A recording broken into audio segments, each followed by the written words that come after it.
So let's talk about the myth surrounding video game adaptations.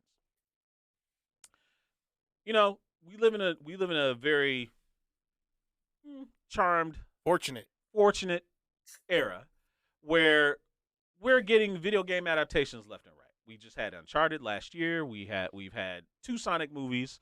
We're getting a Super Mario Brothers movie later this year. We got The Last of Us, which is kicking ass.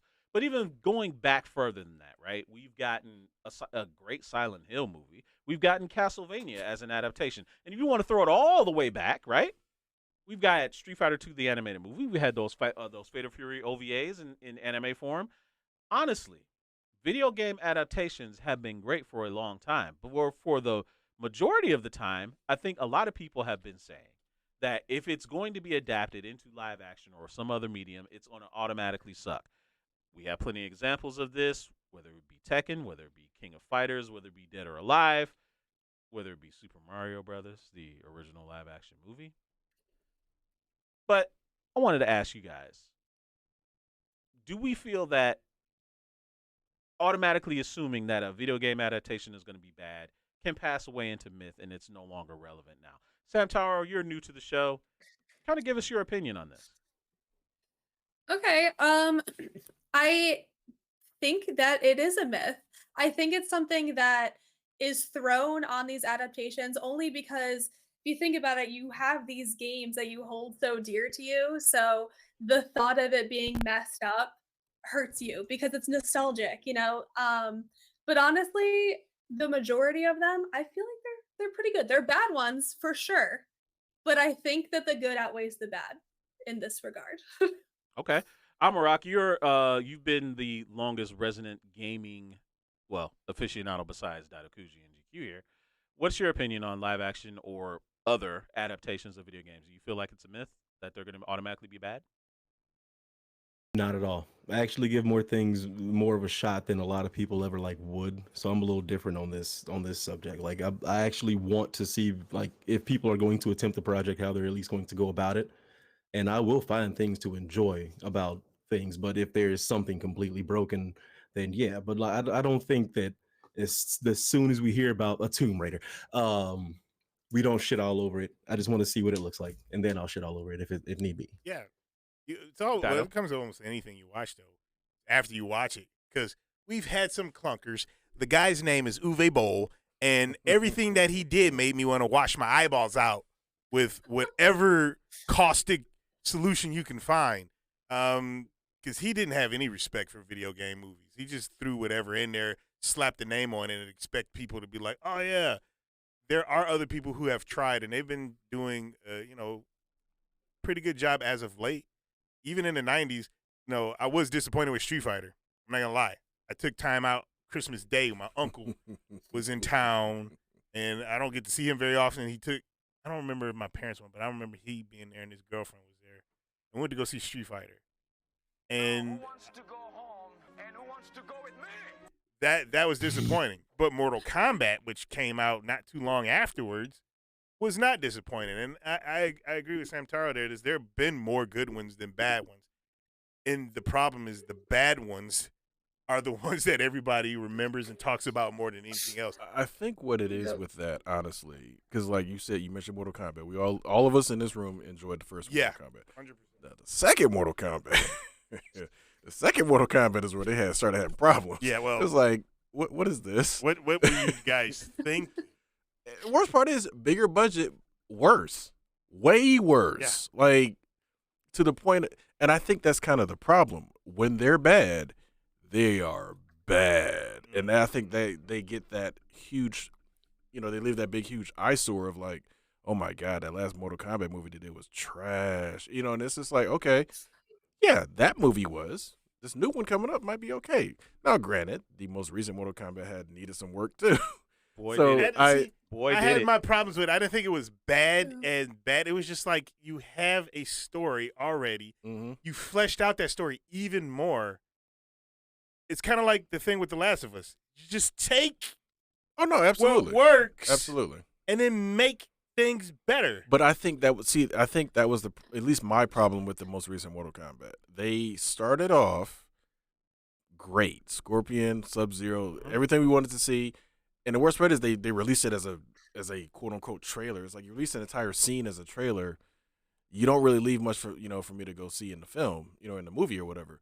But that was the problem. That was kind of the best part of the film was that opening fight between Scorpion and Sub-Zero. Then you introduce this new character that has nothing to do with any of the games we've all grew up playing, and you make him suddenly the main character, give him literal plot armor. I'm just like, okay, now this ain't Mortal Kombat anymore. And I think that's why I just fell out of that movie, because it's like as soon as you left the characters I loved and turned every other character we grew up with into basically a side character in their own story, it was just like, is this actually See, that's Mortal what Kombat? I'm talking about. Yeah. Like you're taking these characters that people love so much and you have to handle it very delicately, because exactly what you feel like. You're like, do them justice if you're going to do this thing. No, absolutely. I mean, people have been paying attention lately, so like, let shit happen. Well, you bring up a very good point there, Amarak. I think there's something to be said that as time has gone by, the eras of the Uwe Bowls and other principals in charge of the studios, they're starting to treat these with more respect because they know there's a significant amount of people that are vested in watching these IPs come to life, and they want to make them of quality. Because if you don't make them with quality, then you're going to get obviously a critically bad response and an audience bad response, which also leads to bad box office receipts and yada yada yada. I mean, case in point, look at what happened with Sonic. They teased his look right online. The fans revolted. What did they do? They went back into the shop. They fixed it, and they got great adulation for that. Now, what do you guys think that because of how things are with the studios nowadays, you getting more respectful ones, and that the interpretations are getting, while they may take liberties with it, they're more on the nose than they are not. Case in point, a Halo, or where they have to take a few liberties to kind of flesh out some things that are a little bit lesser known, and even with Gran Turismo, which has no narrative at all, but they're turning it into a movie. That What's your I would thoughts? like to. I don't get that one. Gran Turismo. I mean, it's Ridge Racer. I could have seen like that because you can make up anything, but Gran Turismo. Right, you're racing I on guess you real can make tracks up with anything. real cars. Yeah. To get your license. Like, okay. Gokai Red had brought up a couple of movies. One of them being The Legend of Chung Li. I mean, that's an example of a bad one, right? There was no spec. Yeah. hilarious. It was That was- hilarious. I mean, look, Neil McDonough was great Yeah. as Bison, but everything else about that film, especially what's his name, Chris something was it? Oh, played Charlie. Dude that played Charlie was the best part of the It movie. was Oh, get outta hilarious here. when He he was walked so out bad. there and had He that was so walk, freaking that bad. swagger, but it just looked so What's freaking his hilarious. name? Is it Chris Klein? Yes, Chris Klein. Yes, Dude. it was terrible. He was, but his line delivery was so funny. It was like he was because okay, everybody knows the true, behind the scenes of the original Street Fighter movie. Van Damme was high off his butt in Thailand doing coke or whatever constantly throughout that movie. So you could Cook is tell. dope. I think Chris Klein was like, you know what? If he can do it, I can do it. Because he felt like he was stoned out of his mind through that whole movie. All his line delivery was so just cheesy, but it's so classic though. And I think that's what both Street Fighter movies, they're so bad that they're entertaining. They're not good movies by any stretch of the imagination, except for Raul Julia. Raul Julia's performance was ridiculous. It was way better than that movie deserved. But you guys are 100% right in moving forward. A lot of the newer producers, a lot of the newer, even the studios are taking more care to be closer to the subject material if they can be. Obviously with Sonic, you can stick right to it because he's a digital character. You can have him do whatever the hell you want him to do. Mm-hmm. And I like the story that they told in the Sonic. They had nods to the game. It took place in Green Hills. They had some of the music in there. They had stuff off of internet memes with the Sonic and even, let me show you the way in the second one. So there was stuff that they did, and it shows that it's like, okay, the people that are doing this are fans. They're paying attention to what the community is involved in, what they, and I think that's what makes this newer stuff work better because it's like the writers are, again, you're getting writers that probably grew up with this stuff anyway. So it's like, hey, I want to throw this in there because this is what made me enjoy that particular property or whatever. And you're not really stuck with the studio way of, yes, we have to do this because this will sell this merchandise and this, it's like, no, just that's not even close to what that game was about, though. Sam, I want to pass this to you. So, with a lot of people when they're watching these adaptations and they're looking at it with a very discernful eye. You think part of the reason, like you said, you brought up that they're looking for certain things, whether it might be the Easter eggs or the nods or the pieces of familiarity. Do you think that inherent bias that they have is coloring their acceptance of the adaptations because they played the games and they love, they feel attached to them in a way? Yeah, honestly. Okay, and one of the best examples of this is I actually spoke to my sister about The Last of Us, and same kind of thing. She's so attached to the characters that she was worried that it wouldn't fulfill that rapport that the characters have together. So yeah, I do think that the love that you have for these games will cloud your judgment. I went in with an open mind to The Last of Us, especially because I think that they did an amazing job. I agree. There were so many Easter eggs, there were so many nods to the people that played this game that you felt seen. If you were a person that played the game, you're like, yes, I see you. And if you were a person that didn't play the game, you could still enjoy it and you still got everything and it was still amazing. So, I think the show's amazing. And I okay. I didn't play the game. Look, I bought that game years ago. I didn't buy the PlayStation 3 version. I got the PlayStation 4 remastered. It sat in a cellophane. Don't know how long. And I'm like, you know what? I'm going to watch this show. I got halfway into the show, literally like an hour into it. It was about to be the time skip. I paused it. And I says, I'm going to put this thing in here. I'm going to install it. So when it's done, I can start playing it. And literally started playing it right out because I was like, man, the show, they did a great, adaptation. And I wanted to see how well that adaptation worked. And like playing through the whole entire game, I finished it last week. I'm like, I wait every week to see what they're gonna do. And even with last week's episode, how they made it better than I was just gonna say that. Like, yeah, they did. They expanded. Yeah, it was beautiful the way that they did that. They took something that was such a short thing in the game and they expanded it into this whole hour and 15-minute episode, and they made it somehow more like heart-wrenching and beautiful. And they do that thing that The Last of Us does amazingly, which is they make you love these people as if they are real people. They make you emotionally invested in the story. Was that the most recent? You're talking about the most recent episode? Yes. Okay. Yeah. So in the game, so that's the thing. I'm in Dido's boat. I own probably every version of that game, just haven't actually played it. And when they were referring to those characters, I'm like, oh, okay, they're gonna go meet up with these two people, and you get to the episode, and it's just like, wait a minute, okay, so there's Joel.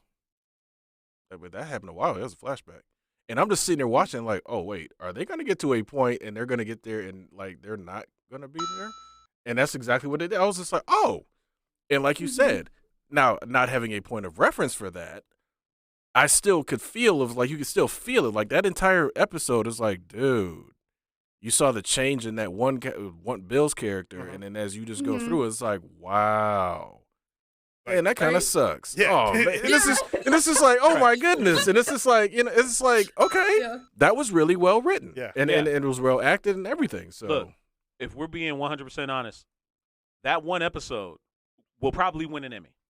Like it should. Next year, I hope it does. 100%, that one episode alone, because that thing was so emotionally moving. Yep. Disregard that it was a video game adaptation.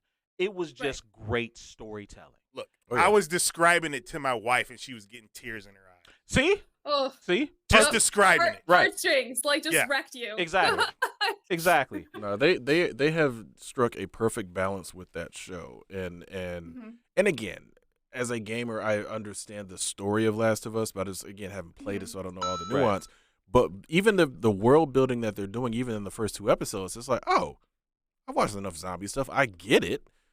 Okay, there's this own, it's his own take on it, it's his own style or whatever. But it's just like, okay, because when they first started off, I thought Ellie was Joel's actual daughter. Yeah, I did before the game. Yeah. Before Right, I even okay. played So the did I. games, I thought that. Yeah, Yeah. and then we get into it. It's like, oh wow, that's even deeper. Especially how they open up that first episode. You're like, oh, I love that was I love really that well little done. girl. Like yeah. I thought she was great. Yeah. And it just made her death that much more tragic. Yeah. You know, really. It, Oh, it yeah. really did. So Oh my goodness, that uh, was terrible. I'm so sorry. no, go ahead. No, finish up your No, thoughts. I was gonna. Oh, you're talking about Sarah, right? The yes. daughter. Yeah. Yes. Oh my goodness. Okay, so I think that they did so good with that because the entire first episode with her is from her point of view. Mhm. So if you played the game, you already know what's going to happen. If you didn't play the game, you're looking at everything from this little girl's point of view and you're like, "Oh, she's, she was worried about going into the city because of the outbreak when she was getting the watch for her Mhm. father." Yep. Mhm. And you're looking at everything, you're like, "Oh my god, she's worried. I hope she's okay." And then it makes it so tragic. It makes it so much worse because you're looking at 100%. everything from her point of view. Lady Mormont. You know, before we move on, Amarak, any last comments on thoughts about how difficult it is for some people when they play the game and they get invested because it's a interactive medium and they go to watching it? Do you feel like there's maybe something lost in that also can kind of like color people's perception? So the connection that's like lost in translation with that is literally just that. If you're sitting there staring at a screen controlling something, you're part of the story, you're making things happen, like your choices and decision do something, does a thing. And once you've had that experience and enjoyed that experience, when someone else translated, you have no control. And I think that's a lot of what's, bothers people about it is now you kind of know what's happening, but it didn't happen the way that it happened in this video game because humans don't bend that way sometimes. And now you're upset because you didn't get your 1-for-1, and that's Yeah. you just got to understand that's not the way that can go at this point. And last thought on this, you guys, real quick around the table. I find one-to-one translations completely boring. Do you guys feel like? Yes. Okay. Yeah. And when I was 100%. Except for some anime adaptations, Okay, straight away from the agreed. game thing. Agreed. Yeah. I feel like, when you're looking at game to movie, you have to think again, like you're pressing all of the buttons. So you have to then translate that in the moment thing to a completely different platform. So you have to be able to pull people in a different way where they're not, pressing the square button to get away from a zombie thing. Mhm. Right. Go ahead, Dado. Oh, I was just gonna basically agree with Aldo because like when I was younger, and I've talked about this many times, the Resident Evil. Oh, thing. story time with Dado. Here we go. Oh, story time. Here we Yeah, go. It was a Resident Evil thing. I expected a 1-to-1, and then somebody mentioned that to me. Is like, don't you think it would be extremely boring? You sitting there and watching what you've already played. You already know every twist and turn, everything that's gonna go on. And at the time, I didn't think about it. I mean, as I gotten older, I was just like, yeah, it is. It's okay to give something new, and I'm fine with that, as long as that new thing makes sense. Because the Resident Evil that they put on Netflix was a brand new story, but the characters, I didn't like any of the characters. Like, if you made the characters likable, I probably would have liked the series. But the two sisters, I freaking hated them, both of them. They were just terrible people. Didn't make any sense to me. But regardless of that, it's just like what you call it, Last of Us. It's not 1-to-1, but they're using what works, and then they're making stuff better. And that to me it's fine, great storytelling. And even like Sonic the Hedgehog, we're going to talk about that. It just pulls little things here and there from the games, and it works. Yeah. And I can't wait to see Mario. Yeah, and I agree. Here's where 1-to-1 can work. Resident Evil 2 Apocalypse pulled a sequence from one of the games, the helicopter Veronica. sequence. They pulled it from Code Veronica. They did it. It obviously wasn't one. Like Amrak said, the human body can only do so much. Mm-hmm. So they pulled a sequence from the game as an homage from that sequence from the game, and that looked good. I don't mind that. Pull like Dido said, pull little Easter eggs or little things here and there. And again, if you're gonna another Resident Evil example, I think it was Resident Evil 6 or 5. So many of them. No, I'm saying as far as the movies, it was either 6 or 5, and then in the game, I think it was they pulled it from the 5th game. where they had the Wesker sequence where he was like dodging bullets and doing the back. Yeah. That looked really cool live action. Again, it's an impossible sequence even in the game, but like the fact that they tried to do it and it looked pretty good in the movie was like, okay, I can appreciate that. They should have had Chris punching a boulder. Oh, That's what they should